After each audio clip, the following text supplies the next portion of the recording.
Hello तर मित्रांनो नमस्कार. मी आज आलेलो आहे येरमाळा इथे. तर बघा मित्रांनो, इथं जत्रा होती. जत्रा संपलेली आहे. कालच्या ब्लॉगमध्ये तुम्हाला दाखवलं होतं. तर तरी पण तुम्हाला सांगतो, तुम्ही म्हणतो जत्रा संपल्यावर इथं कशाला काय कचरा गोळा करायला गेला काय. पण मित्रांनो तसं काही नाही. तुम्हाला दाखवण्यासाठी आलो होतो मी. की जत्रा झाल्यावर बघायचं किती रिकामा पटांगण आहे. तर मित्रांनो इथं ह्या जत्रामध्ये लाखो रुपयाचा लोकांनी खर्च केला, इन्कम केलेला आहे. तर मित्रांनो मी इथं फक्त 10 रुपयाचा एक रसाचा गिलास पेलेला होता.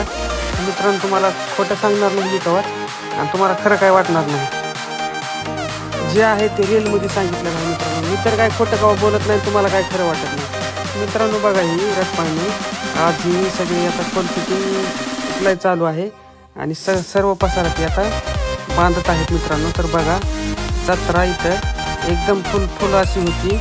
जवळपास 10-15 एकर रानामध्ये जत्रा असेल ही. तर मित्रांनो बघा, जत्राचं ठिकाण येरमाळा इथून थेट ब्लॉग आहे. तर मी आता आलेलो आहे हायवेला. मी आता जायलो घराकडे. तर मित्रांनो बघा, हायवे रोड जत्रा दिवशी फुल गर्दी होती इथं. तर मित्रांनो ब्लॉग कसा वाटला नक्की कमेंट करून सांगा. मित्रांनो बघा, एकदम येरमाळा असं रिकाम झालेलं आहे. आणि जत्राच्या दिवशी इथं उभं राहायला जागा नव्हती. तर ब्लॉग व्हिडिओ शूट करायचं सध्या अवघड होतं, म्हणून मी आलेलो नव्हतो. तर मित्रांनो तुम्हाला ब्लॉग व्हिडिओ कसा वाटला नक्की कमेंट करून सांगा. नेक्स्ट व्हिडिओ दुसऱ्या टॉपिकवर मी बनवणार.